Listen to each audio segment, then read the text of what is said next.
Hello friends, कैसे हो आप सभी। आज इस वीडियो के अंदर भाई न्यूमेरिकल एनालिसिस का नेक्स्ट चैप्टर स्टार्ट करने वाले हैं। Central difference interpolation formula unit first अपनी कवर हो चुकी है। यहां से आप लोगों की जो यूनिट सेकंड है वो स्टार्ट होती है, राइट।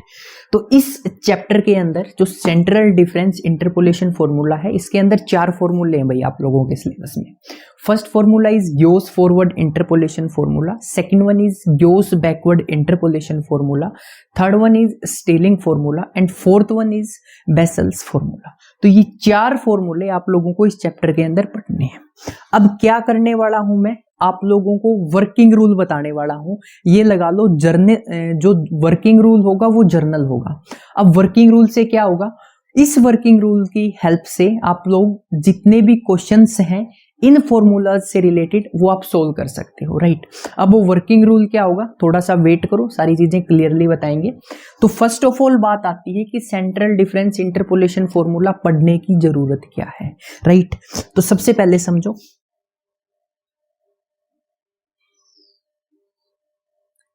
क्या इन फॉर्मूले के बिना भी आप क्वेश्चन कर सकते हैं? तो मैं कहूंगा बिल्कुल कर सकते हो भाई, ठीक है। पढ़ने क्यों है, आपके सिलेबस में है। अब मैं एक सिंपल सा एग्जांपल लेता हूं, उससे आप लोगों को क्लियरली समझ में आ जाएगा।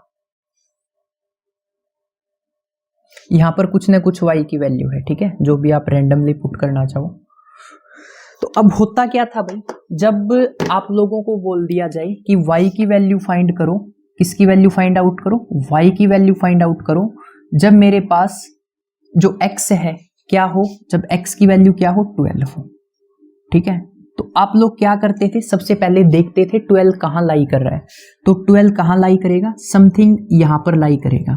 तो इस वैल्यू के ऊपर जल्दी कैसे पहुंचेंगे, तो अगर जल्दी पहुंचना है तो ऊपर से जाएंगे तभी 12 के ऊपर जल्दी पहुंचेंगे ना। तो आप लोग कहोगे Newton Gregory formula for forward interpolation apply करो, आप लोगों को क्या मिल जाएगा, x12 के ऊपर y की वैल्यू क्या होगी, मिल जाएगी, ठीक है। अब इसको क्या बोलते थे, आर्ग्यूमेंट बोलते थे, इसको क्या बोलते थे, एंट्री बोलते थे, ये मैं पहले बता चुका हूं, ठीक है। अब अगर आप लोगों से पूछ लिया जाए कि x इजिकल टू 27 के ऊपर y की क्या वैल्यू होगी, फाइंड आउट करो, तो आप लोग कहोगे ये 27 समथिंग यहां पर लाई करेगा।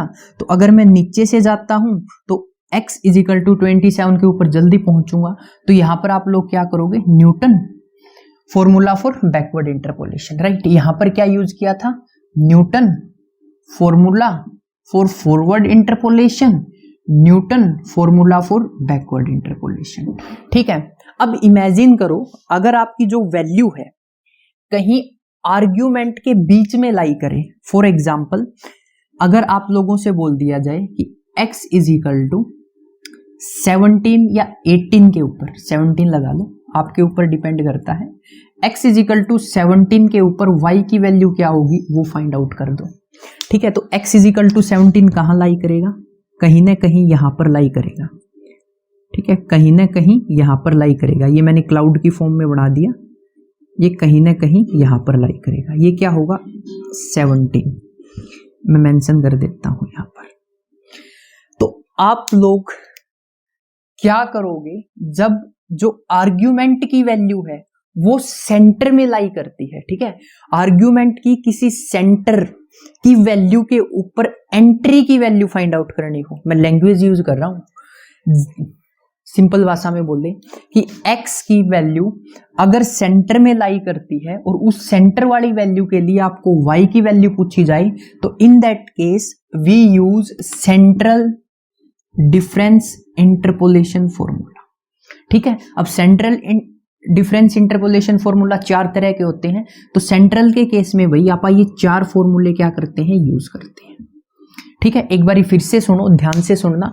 अगर वैल्यू मेरी बीच के अंदर लाई करती है, आर्ग्यूमेंट की वैल्यू जो बीच के अंदर लाई करती है उसके लिए एंट्री की वैल्यू पूछी जाती है, तो in that case we use central difference interpolation formula, ठीक है। अब दिमाग में एक क्वेश्चन और चल रहा होगा कि भाई x इजिकल टू 17, क्या ये अपन न्यूटन फॉरवर्ड इंटरपोलेशन फॉर्मूला या न्यूटन बैकवर्ड इंटरपोलेशन फॉर्मूला की हेल्प से सोल्व नहीं कर सकते? बिल्कुल कर सकते हो।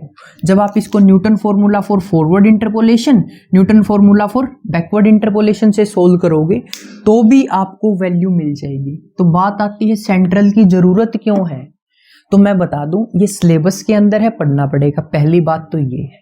दूसरी बात ये है कि जब आप सेंट्रल डिफरेंस इंटरपोलेशन फॉर्मूला का यूज करोगे तो आप आंसर के बहुत ज्यादा नजदीक पहुंच जाओगे as compared to Newton formula for forward interpolation और Newton formula for backward interpolation. इनसे जो आंसर आएगा, ठीक है, मान के चलो एक एग्जांपल से समझाता हूं। जैसे कि अगर आप लोगों को बोल दिया जाए कि ये हिसार है, ठीक है, कोई भी प्लेस लगा लो जहां पर आप रहते हो और आपको हिसार जाना है। अगर आप Newton formula for forward interpolation लगाते हो तो यहां तक पहुंच जाओगे।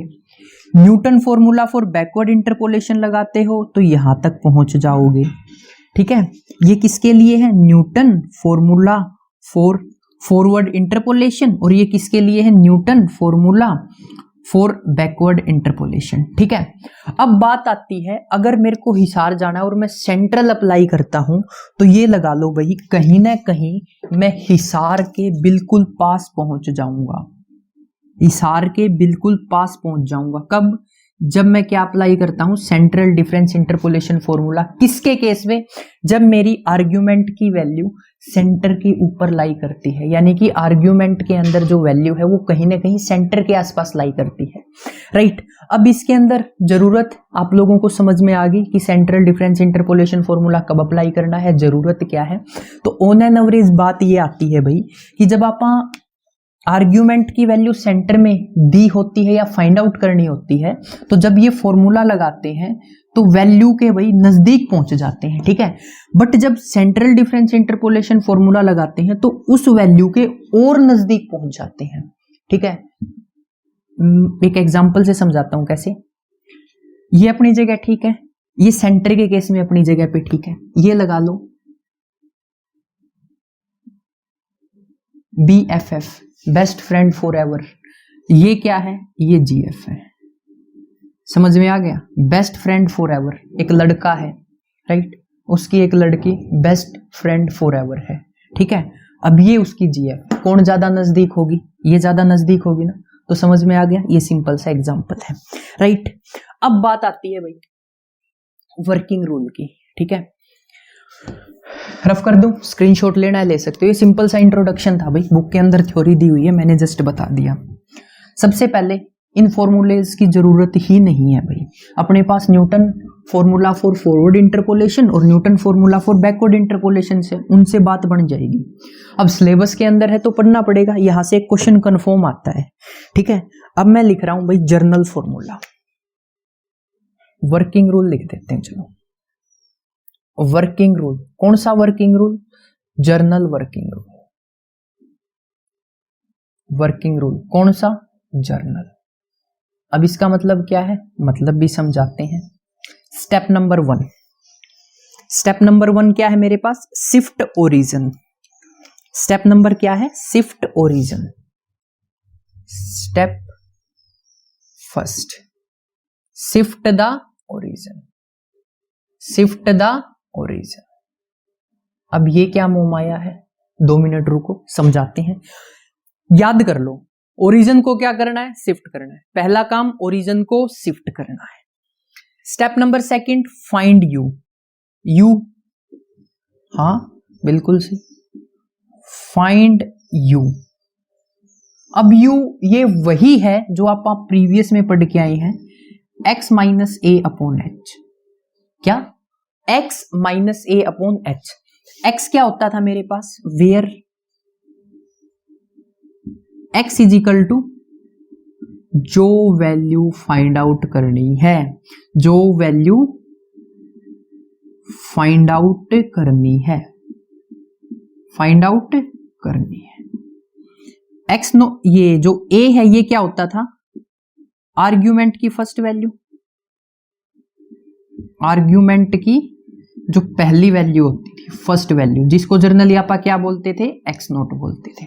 राइट, h अपने पास क्या होता था भाई? Interval difference. ये तो बच्चों वाला काम हो गया, राइट। इंटरवल डिफरेंस समझ में आ गई। दो स्टेप, पहला स्टेप ओरिजिन को शिफ्ट कर दो, दूसरा स्टेप यू की वैल्यू फाइंड आउट कर दो। स्टेप नंबर 3, मेक, सबसे इंपॉर्टेंट है, make central difference table, right. Make central difference table. अब ये टेबल आप लोगों को बनानी आनी चाहिए और ये सबसे इंपॉर्टेंट है और सबसे आसान है, समझ रहे हो, सबसे इंपॉर्टेंट है और सबसे आसान है। Step number 4, apply formula, apply formula. अब फॉर्मूले 4 है अपने पास, ठीक है, 1 2 3 4। जो क्वेश्चन के अंदर दे रखा है उसके अकॉर्डिंग क्या कर दो, अप्लाई कर दो, समझ रहे हो। वर्किंग रूल सभी के लिए सेम रहेगा, चेंज क्या होगा, स्टेप नंबर 4। अब स्टेप नंबर 4 में क्या चेंज है, अगर क्वेश्चन में बोल दिया कि वैल्यू फाइंड आउट करो यूजिंग गॉस फॉरवर्ड इंटरपोलेशन, तो ये वाला फॉर्मूला लगा देना। अगर बोल दे वैल्यू फाइंड आउट करो यूजिंग गॉस बैकवर्ड इंटरपोलेशन, तो फोर्थ स्टेप में ये बैकवर्ड वाला फॉर्मूला चिपका देना। अगर कहे स्टीलिंग फॉर्मूले की हेल्प से सोल्व करो, तो फोर्थ नंबर स्टेप में स्टीलिंग फॉर्मूला चिपका देना। और अगर आप लोगों से कहे कि इसको बेसल फॉर्मूले की हेल्प से सोल्व करो, तो इसको क्या करना, बेसल फॉर्मूला चिपका देना, ठीक है। तो 4 स्टेप हैं। स्टेप नंबर 1 रिवीजन करते हैं। Step number 1, shift the origin. क्या बोला है, 2 मिनट रुको, याद कर लो एक बारी, वर्किंग रूल को याद करो, बाकी कुछ भी नहीं है, ठीक है, बिल्कुल आसान है, ज्यादा घबराने की बात नहीं है। जितना मुश्किल ये लग रहा है शिफ्ट टू द ओरिजिन, पता है बोलने में पता नहीं क्या लग रहा है, क्या होगा, ऐसा कुछ भी नहीं है, बिल्कुल आसान है। Step number 1 shift the origin, साथ साथ बोलो यार। Step number 1 shift the origin. Step number 2 find you, क्या करना है, यू की वैल्यू फाइंड आउट करनी है, साथ साथ बोलो। स्टेप नंबर 1 क्या है, step number 1 shift the origin. Step number 2 find you. Step number 3 क्या है, सेंट्रल डिफरेंस टेबल बनानी है। Step number 4 apply formula. चलो एक बारी और बोलो। Step number 1 right, step number 1 origin को क्या करना है, शिफ्ट करना है। स्टेप नंबर 2 साथ साथ बोलो। स्टेप नंबर 2 रिपीट करोगे याद हो जाएगा। Step number 2 find you, you के लिए फॉर्मूला क्या है, x माइनस ए अपॉन एच। एक्स क्या है, जो वैल्यू फाइंड आउट करनी है, ए क्या है आर्ग्यूमेंट की फर्स्ट वैल्यू जिसको आप एक्स नोट बोलते हैं, एच क्या है इंटरवल का डिफरेंस, राइट। क्या करना है, यू की वैल्यू फाइंड आउट करनी है। Step number 3 central difference table बनानी है। क्या करना है, सेंट्रल डिफरेंस टेबल बनानी है। स्टेप नंबर 4 फॉर्मूला अप्लाई कर दो, बात खत्म। यही आप लोगों का चैप्टर है, ठीक है। अब बात क्या है, ये आपको फॉर्मूले हैं भाई, 4 याद करने पड़ेंगे, सिंपल सी बात है। एक वीडियो के अंदर एक फॉर्मूला कवर करेंगे और उससे रिलेटेड जो एग्जांपल होंगे वो भी करेंगे। सबसे इंपॉर्टेंट है फॉर्मूला याद करना। दो बिल्कुल आसान है, थर्ड और फोर्थ में थोड़ी सी ट्रिक है, ट्रिक से याद करवा दूंगा, बात खत्म। बिल्कुल आसान चैप्टर है, ठीक है। जिस बंदे ने पहले 3 चैप्टर की वीडियो देख ली मेरी, उसके लिए ये बच्चों का खेल है, राइट। तो स्टेप आपको याद रखने हैं, बाकी मेरा काम है, ठीक है। स्क्रीनशॉट लेना है ले लो, उतारना है उतार लो, 5 सेकंड का टाइम है आप लोगों के पास।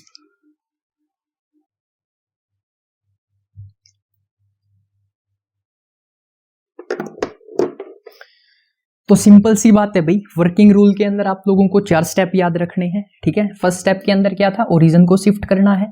सेकंड स्टेप क्या था, यू की वैल्यू निकालनी है। थर्ड स्टेप क्या था, सेंट्रल डिफरेंस टेबल बनानी है। और फोर्थ स्टेप के अंदर क्या था, फॉर्मूला अप्लाई करना है, राइट। तो सबसे पहले जो अपना वर्किंग रूल है उसके 3 स्टेप मैं आप लोगों को बताता हूं कि क्वेश्चंस के अंदर कैसे अप्लाई करने हैं, राइट। तो स्टेप नंबर 1 क्या है अपने पास, ओरिजिन को शिफ्ट करना है। Step first shift the origin. अब इसका मतलब क्या है भाई, एक एग्जांपल से करते हैं इसको, ठीक है।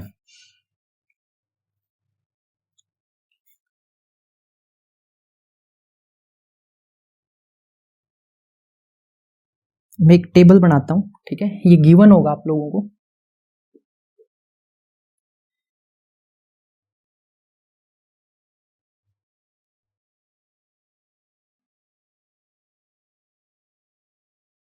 ध्यान से समझना भाई, बिल्कुल, ठीक है। ये आर्ग्यूमेंट हो गया, ये अपने पास एंट्री होगी, ये वैल्यूज हैं 5, 7, 9, 11, 13 और 15, राइट। इसके कोरोस्पॉन्डिंग कुछ भी वैल्यू हो सकती है, 10, 12, 15, 16, 20, 25, ठीक है।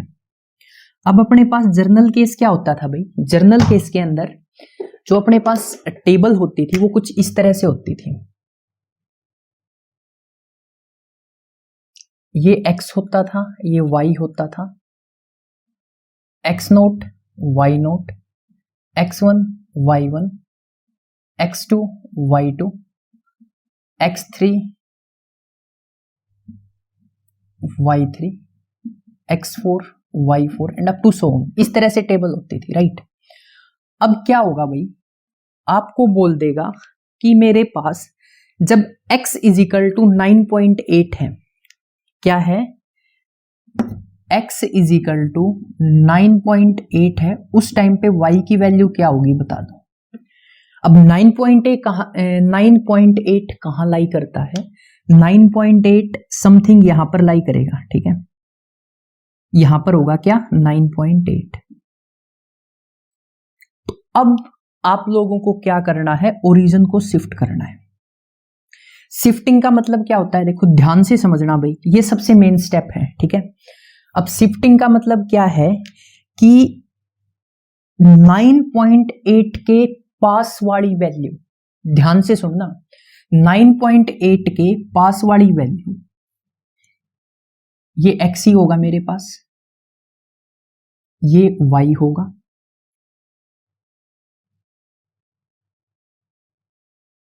ठीक है। 9.8 के पास वाली वैल्यू क्या है, क्या होगी, 9 होगा या 11 होगा, ठीक है। या तो 11 होगा या 9 होगा, तो इनमें से आप कोई भी वैल्यू मान सकते हो। अपने को क्या करना होगा, एक नई टेबल बनानी होगी। क्या करना होगा, नई टेबल बनानी होगी। अब मैं क्या कर रहा हूं, यहां पर जो 9 है इसको मैं x नोट मान रहा हूं। क्या मान रहा हूं, x नोट। x नोट की वैल्यू क्या है, 9 है। ध्यान से समझना। अब x नोट के ऊपर वाली वैल्यू होगी x -1, यानी कि x इसको लिखेंगे इस तरह से -1, ये कितनी हो जाएगी 7, x -2 ये कितना हो जाएगा 5 हो जाएगा, ठीक है। नीचे वाली वैल्यू क्या होगी, x1 ये 11 हो जाएगा,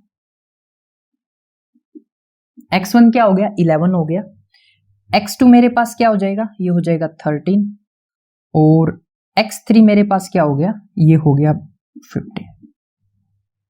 समझ रहे हो, सिंपल सी बात है। जिस वैल्यू के पास, ध्यान से समझना, जिस वैल्यू के पास x की वैल्यू लाई करती है, यानी कि जो अपने को फाइंड आउट करना है, वो वैल्यू जिस वैल्यू के पास लाई करती है उसको आप x नोट मान लेते हैं, ठीक है। ये अपने पास ओरिजिनल डाटा था, क्या था, ओरिजिनल डाटा। और ओरिजिनल डाटा से आपने क्या कर दिया, शिफ्ट कर दिया। क्या कर दिया, शिफ्ट कर दिया। किसको, ओरिजिन को। कैसे, जो अपने पास डाटा होता है उसमें x नोट ये होता है ना। अब अपने पास जो डाटा आया है उसके अंदर x नोट ये है, ठीक है। अगर इसको ऐसे बनाएं तो ये x नोट है, ये x1 है, ये x2 है, ये x3 है, ये x4 है, ये x5 है। ओरिजिनल डाटा के अकॉर्डिंग ये x नोट यहां पर है, बट शिफ्टिंग के अकॉर्डिंग x नोट मेरे पास ये आ गया। आगे समझ में। अब क्रोस्पॉन्डिंग y की वैल्यू लिखते हैं। जैसे ये x नोट है तो ये मेरे पास y नोट होगा। y नोट की वैल्यू क्या है, 15 है। ऊपर वाली क्या होगी, y की -1, यानी कि y -1 नीचे लिख दिया। ऊपर जाएंगे तो नेगेटिव वैल्यूज, वैल्यू नेगेटिव नहीं होगी, y नेगेटिव आ जाएगा, ठीक है। y की -1 के ऊपर वैल्यू कितनी आ जाएगी 12, y की -2 के ऊपर कितनी वैल्यू आ जाएगी 10, और यहां पर मेरे पास y1 की वैल्यू आ गई 16, ये y2 की वैल्यू आ गई 20, और y3 की वैल्यू कितनी आ गई भाई, ये 25 आ गई। कोई दिक्कत। इसको बोलते हैं शिफ्टिंग ऑफ ओरिजिन। क्या बोलते हैं, शिफ्टिंग ऑफ ओरिजिन। कैसे शिफ्ट किया, स्टार्टिंग में मेरे पास x नोट ये था, मैंने क्या किया, शिफ्ट करके x नोट मेरा ये आ गया, ठीक है। क्या कर दिया, एक्स नोट ये था, अब एक्स नोट मेरे पास क्या आ गया, 9 आ गया, पहले एक्स नोट क्या था, 5 था। इसको बोलते हैं शिफ्टिंग ऑफ ओरिजिन। ठीक है, अब एक डाउट और आ रहा होगा, सर आपने एक्स नोट की वैल्यू 9 मान ली, मैं तो एक्स नोट की वैल्यू 11 मानूंगा या मानूंगी। मान सकते हो, आंसर गलत नहीं आएगा, इसके अंदर आंसर अप्रोक्स में आता है, लगभग आसपास। ठीक है, अगर कोई स्टूडेंट एक्स नोट को 9 मान लेता है तो भी सही है, कोई स्टूडेंट एक्स नोट को 11 मान लेता है तो भी सही है, कोई दिक्कत नहीं होगी। फर्स्ट स्टेप क्या था, शिफ्टिंग ऑफ ओरिजिन, ये आप कैलकुलेट कर चुके हैं। तो शिफ्टिंग ऑफ ओरिजिन कैसे करते हैं, समझ में आ गया, बिल्कुल समझ में आ गया। ठीक है, तो मैं क्या करता हूं, इसी टेबल को आगे, ठीक है, यही इसको लिख देता हूं। ठीक है, ये टेबल यहां बना रहा हूं अब मैं, ये मेरे पास क्या है, एक्स नोट है, ये क्या है मेरे पास, x-1, ये क्या है, x-2, ये क्या है, x1, ये क्या है, x2, और ये क्या है, x3। ठीक है, अब ये क्रॉसपॉन्डिंग वैल्यूज क्या हो जाएगी, ये y0 हो जाएगा, ये y-1 हो जाएगा, y-2 हो जाएगा, ये y1, y2 और y3। ठीक है, ये मैंने शिफ्ट करके जो ये टेबल बनी थी इसको यहां बना लिया। ठीक है, फर्स्ट स्टेप के अंदर जो शिफ्टिंग थी वो मैंने आपको समझा दी, तो आई थिंक क्लियर हो गया होगा डाउट आपका कि शिफ्टिंग कैसे करते हैं ओरिजिन की। बस सेंट्रल डिफरेंस इंटरपोलेशन फॉर्मूला है, उनके अंदर ये स्टेप इंपॉर्टेंट है, स्टेप याद रखना। ठीक है, फॉर्मूले बहुत सारे हैं बट आपको याद रखने का जो तरीका है ना वो खुद से डिजाइन करना पड़ेगा। अब मैं इसको वर्किंग रूल से आपको समझा रहा हूं, अगर ऐसे याद रखोगे तो डेफिनेटली कोई दिक्कत नहीं आएगी। राइट, तो x की वैल्यू 9.8 होगी, तो y की वैल्यू बता दो क्या होगी, कुछ ऐसा ही क्वेश्चन था। राइट, अब स्टेप नंबर 1 तो आप कर चुके हैं, बिल्कुल कर चुके हैं। स्टेप नंबर सेकंड क्या बोलता है भाई, स्टेप नंबर सेकंड में अपने को क्या करना होता है, फाइंड u। ठीक है, u की वैल्यू फाइंड आउट करनी है। अब u मेरे पास क्या होता है भाई, u होता है x minus a upon h। अब x क्या है, जो वैल्यू फाइंड आउट करनी होती है, क्या फाइंड आउट करना है, 9.8, तो x क्या हो गया 9.8। a क्या होता है, आर्ग्यूमेंट की फर्स्ट वैल्यू जिसको आप x नोट बोलते हैं, तो यहां पर x नोट क्या हो गया मेरे पास, तो देखो x नोट की वैल्यू 9 आ गई। ठीक है, ओरिजिन शिफ्ट करने से क्या डिफरेंस आया, जो मेरे पास x नोट है उसकी वैल्यू क्या आ गई, 9 आ गई।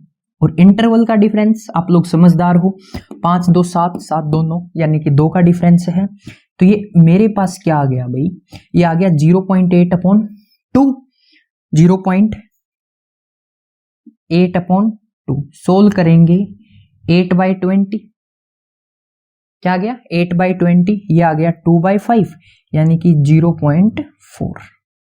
तो u की वैल्यू मेरे पास क्या आ गई भाई, 0.4। स्टेप नंबर सेकंड भी कंप्लीट। ठीक है, स्टेप नंबर 3, ये क्या बला है भाई, सबसे इंपॉर्टेंट है। ठीक है, सबसे इंपॉर्टेंट है, make central difference table. Make central difference table. तो यहां तक जो 3 स्टेप है ना वो चारों फॉर्मूलेज में सेम रहेंगे, Gauss forward interpolation formula, Gauss backward interpolation formula, Stirling formula और बेसल फॉर्मूला। जो थर्ड 3 स्टेप हैं ये क्या है भाई, सभी के लिए कॉमन है, कॉमन फॉर ऑल फॉर्मूलाज। ठीक है, कौन से फॉर्मूलाज के लिए, सेंटर फॉर्मूलाज। ठीक है, मैं ठीक से लिख देता हूं, common for all central formulas. अब लिखने तो लग गए, अच्छे से लिखे, सेंट्रल फॉर्मूलाज।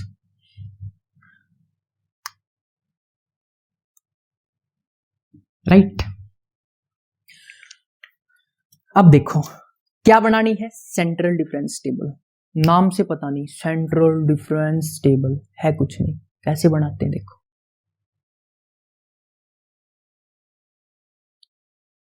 अब जिसको भाई फॉरवर्ड डिफरेंस टेबल बनानी आती है ना उसकी तो होगी बल्ले बल्ले।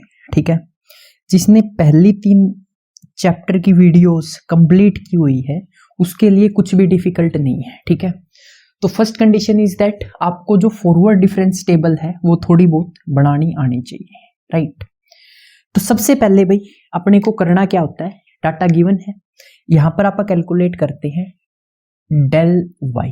अब ये डेल वाई कैलकुलेट कैसे किया जाता है ध्यान से देखना। दोनों के बीच में लिखते हैं डेल वाई, यहां पर क्या है -2 है तो डेल वाई -2। कैलकुलेट कैसे करते हैं, लात मारने के बाद जो पोजीशन आई थी माइनस ओरिजिनल पोजीशन, तो ज्यादा क्या है 12, नीचे वाली में से ऊपर वाली माइनस करते हैं, 12 - 10 करेंगे क्या आएगा 2 आएगा। यहां पर देखो डेल वाई -1, यहां पर वैल्यू क्या आएगी 15 - 12 करेंगे क्या आएगा 3 आएगा। यहां पर डेल वाई नोट क्या वैल्यू आएगी भाई 16 - 15 करेंगे 1 आएगा। डेल वाई 1 वैल्यू क्या आएगी 20 - 16 करेंगे 4 आएगा। और डेल वाई 2 क्या आएगा भाई 25 - 20 ये आ गया मेरे पास 5, राइट। अब बात करते हैं डेल स्क्वायर वाई, ठीक है, क्या करते हैं डेल स्क्वायर वाई।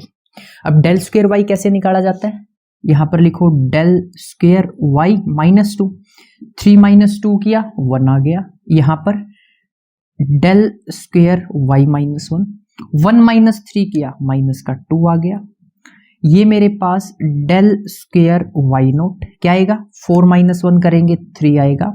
और डेल स्क्वायर वाई 1 क्या आएगा मेरे पास 5 - 4 किया 1 आ गया, राइट। अब देखो डेल क्यूब वाई, राइट। अब ये कैसे कैलकुलेट करते हैं, आपको पता है दोनों के बीच में वैल्यू लिखनी होती है, ठीक है। डेल क्यूब वाई -2 क्या वैल्यू आई भाई -2 -1 -3। डेल क्यूब वाई -1 क्या आएगा 3 -2 प्लस हो जाएगा यानी कि 5, 3 + 2 5। और डेल क्यूब वाई -2 क्या आएगा भाई 1 - 3 -2 आ गया मेरे पास, ठीक है। अब डेल की पावर 4 वाई कैलकुलेट करते हैं। कैसे कैलकुलेट करना है, डेल की पावर 4 वाई क्या होगा भाई, ठीक है, डेल की पावर 4 वाई -2 क्या होगा, इसमें से इसको माइनस करेंगे 5 - 3 होगा तो 8। और डेल की पावर 4 वाई -1 ये क्या होगा, साथ साथ बोलो यार, -2 -5 क्या आ गया -7, राइट। इसके बाद डेल की पावर 5 वाई कैसे कैलकुलेट करेंगे, डेल की पावर 5 वाई -2 -7 -8 क्या आ गया -15। बिल्कुल सिंपल थी, जैसे फॉरवर्ड डिफरेंस टेबल बनाई थी सेम टू सेम वैसे ही बनी है, ठीक है। ये जो टेबल बनी है इसको आप बोलते हैं सेंट्रल डिफरेंस टेबल। क्या बोलते हैं, सेंट्रल डिफरेंस टेबल, राइट। तो अपने पास भाई जो 3 स्टेप हैं, पहला स्टेप क्या है, ओरिजिन को शिफ्ट करो। कैसे करते हैं पता लग गया, समझ में आ गया। ये स्टार्टिंग में जो आर्ग्यूमेंट है और एंटिटी है ये अपने को जो ओरिजिन शिफ्ट करने के बाद मिले थे वो लिखे हुए हैं। फर्स्ट स्टेप क्या है, ओरिजिन को शिफ्ट करना है, ठीक है। साथ साथ बोलो, साथ साथ बोलोगे चीजें याद हो जाएगी। एक चीज और बताता हूं मैं आपको सिंपल सी, जो मेरी वीडियोस है ना स्टार्टिंग से एंडिंग तक देखता है, मान के चलो आपने वीडियो चलाई और उसको खत्म किया, तो इस चीज की मैं गारंटी लेता हूं जो टॉपिक वीडियो में करेंगे आपको याद हो जाएगा। मैं साथ के साथ रिवीजन भी करवाता हूं, बट कंडीशन क्या है, सबसे पहले आपके पास कॉपी और पेन होना चाहिए, साथ ही साथ नोट्स बनाओ। और जो ये मैं बोल रहा हूं ना कि क्या आएगा बोलो, फर्स्ट स्टेप क्या है जल्दी बोलो, आवाज नहीं आ रही, इसका मतलब पता है क्या है, अगर आप किसी भी चीज को रिवाइज करते हैं वो अपने को याद हो जाती है। जब मैं बोलता हूं कि बोलो माइनस करो, इसमें से ये माइनस करो, स्टेप 1 क्या आएगा, साथ साथ बोलो, तो साथ साथ बोला करो। अगर साथ साथ बोलोगे तो डेफिनेटली चीजें वीडियो के अंदर ही याद हो जाएगी। वीडियो खत्म होने के बाद अगर एक बारी वो सारी चीजें पढ़ ली जो इस वीडियो के अंदर की है, या कोई भी वीडियो जो मैंने अपलोड की और वीडियो अपलोड होने के बाद आपने वो चीजें पढ़ ली, तो डेफिनेटली गारंटी लेता हूं कोई ऐसा स्टूडेंट नहीं होगा जिसको समझ में नहीं आएगा। But main thing is that जब मैं बोलता हूं साथ साथ रिपीट करो, साथ साथ बोलो, तो उस केस में आपको साथ साथ बोलना होगा, तभी आपको चीजें याद होगी। ये मैं अपने फायदे के लिए नहीं बोल रहा, आपके फायदे के लिए बोल रहा हूं। मेरे सामने फोन है, कैमरा है, ठीक है, जस्ट उसके अंदर वीडियो बना रहा हूं, रूम के अंदर अकेला हूं, राइट। तो मैं बोल रहा हूं ना, मैं ये समझ के चल रहा हूं, अगर आप लोग आज मेरी वीडियो देख रहे हो और मैं आपको ये बोल रहा हूं कि रिपीट करो, फर्स्ट स्टेप क्या आएगा, सेकंड स्टेप क्या आएगा, उसका मेन मोटिव यही होता है कि आपको चीजें साथ के साथ याद करवाना। पढ़ाने का मतलब ये नहीं होता कि आप क्या करो, कंसेप्ट बताओ, बात खत्म। नहीं, स्टूडेंट को कैसे याद करवाया जाए वो जिम्मेदारी भी टीचर की होती है। ठीक है, अगर मैं आपको पढ़ा रहा हूं, इट्स माय रिस्पॉन्सिबिलिटी कि जो मैंने आपको पढ़ाया है वो आपको कैसे याद कराऊंगा, राइट। तो मैं बोलता हूं उसको फॉलो किया करो, डेफिनेटली आपको चीजें साथ के साथ याद हो जाएगी। ठीक है, तो यहां पर जो अपने पास 3 स्टेप हैं ये कॉमन रहने वाले हैं। ठीक है, मैंने लिखा है common for all central formulas. अपने पास जो 4 सेंट्रल फॉर्मूला है कौन कौन से हैं, साथ बोलोगे याद हो जाएंगे। मैंने 4-5 बार रिपीट करवा दिए हैं। ठीक है, मेरे को भी याद हो गए, तुमको भी याद हो जाएंगे अगर 2-3 बार रिपीट कर लोगे। First one is Gauss forward interpolation formula, second one is Gauss backward interpolation formula, third one is Stirling formula and fourth one is Bessel formula. तो ये 3 स्टेप हर फॉर्मूले के लिए कॉमन रहने वाले हैं। तो फर्स्ट स्टेप क्या करना है, आपको ओरिजिन को शिफ्ट करना है। जैसे ही ओरिजिन शिफ्ट होता है, स्टेप नंबर सेकंड में आपको यू की वैल्यू फाइंड आउट करनी है। जैसे ही यू की वैल्यू फाइंड आउट करते हो, स्टेप नंबर 3 में आपको क्या करना है, सेंट्रल डिफरेंस टेबल बनानी है। चलो रिपीट करते हैं एक बार। स्टेप नंबर 1 बोलो, घर वालों को पता लगना चाहिए कि मेरा लड़का या लड़की पढ़ रहे हैं। ठीक है, फर्स्ट स्टेप क्या है, ओरिजिन को शिफ्ट करना है, shift the origin. Step number second, find the value of you, you की वैल्यू फाइंड आउट करनी है। स्टेप नंबर 3 बोलो, step number 3 make central difference table. ठीक है, तो ये 3 स्टेप क्या रहने वाले हैं, कॉमन रहने वाले हैं। अब बात आती है स्टेप नंबर 4 की। अब स्टेप नंबर 4 क्या है भाई मेरे पास, स्टेप नंबर 4 है अप्लाई फॉर्मूला। अप्लाई फॉर्मूला, अब कौन से फॉर्मूले अप्लाई करने हैं, अपने पास 4 फॉर्मूले हैं भाई सेंट्रल के केस में। गॉस फॉरवर्ड इंटरपोलेशन फॉर्मूला, बोलो याद हो जाएंगे, Gauss forward interpolation formula, Gauss backward interpolation formula, Stirling formula और बेसल फॉर्मूला, 4 फॉर्मूले। ठीक है, फॉर्मूले अप्लाई करने हैं। तो आज इस वीडियो के अंदर भाई 3 स्टेप करवाए हैं, ओरिजिन को शिफ्ट करना है, यू की वैल्यू फाइंड आउट करनी है और सेंट्रल डिफरेंस टेबल बनानी है। नेक्स्ट वीडियो के अंदर गॉस फॉरवर्ड इंटरपोलेशन फॉर्मूला आप लोगों को मैं बताने वाला हूं। यहां तक आपको क्या करना है, स्टेप नंबर 3 तक हर क्वेश्चन के अंदर करना है। और ये लगा लो, अगर आप 3 स्टेप करके आते हो तो आपको भाई 50 से 60% मार्क्स मिल जाएंगे।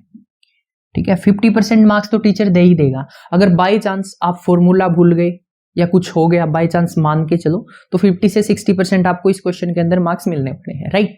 तो अब नेक्स्ट वीडियो के अंदर गॉस फॉरवर्ड इंटरपोलेशन फॉर्मूला क्या होता है, उसको कैसे अप्लाई करते हैं वो बताने वाला हूं। 3 स्टेप कॉमन रहेंगे, 4 स्टेप अपन नेक्स्ट वीडियो के अंदर करेंगे। चैनल के ऊपर नए हो, चैनल को सब्सक्राइब कर दिया करो, क्योंकि यार तुम वीडियोस देखते हो और सब्सक्राइब नहीं करते। ठीक है, तो पहली कंडीशन क्या है, आपको फ्री ऑफ कॉस्ट अगर कोर्स प्रोवाइड कर रहे हैं तो आपकी भी जिम्मेदारी बनती है चैनल को सब्सक्राइब कर दिया करो, बेल आइकन प्रेस कर दिया करो, ताकि जो भी मैं वीडियोस लेके आऊं उसकी नोटिफिकेशन आप लोगों को मिलती रहे। नेक्स्ट वीडियो में मिलते हैं नेक्स्ट टॉपिक के साथ, और वीडियो को भाई दबा के शेयर कर दो। ठीक है, अपने व्हाट्सएप ग्रुप, टेलीग्राम ग्रुप, जो भी आपके फ्रेंड्स सर्कल में हैं उनके पास इस वीडियो को दबा के शेयर कर दो। नेक्स्ट वीडियो में मिलते हैं नेक्स्ट टॉपिक के साथ। जय हिंद, जय भारत।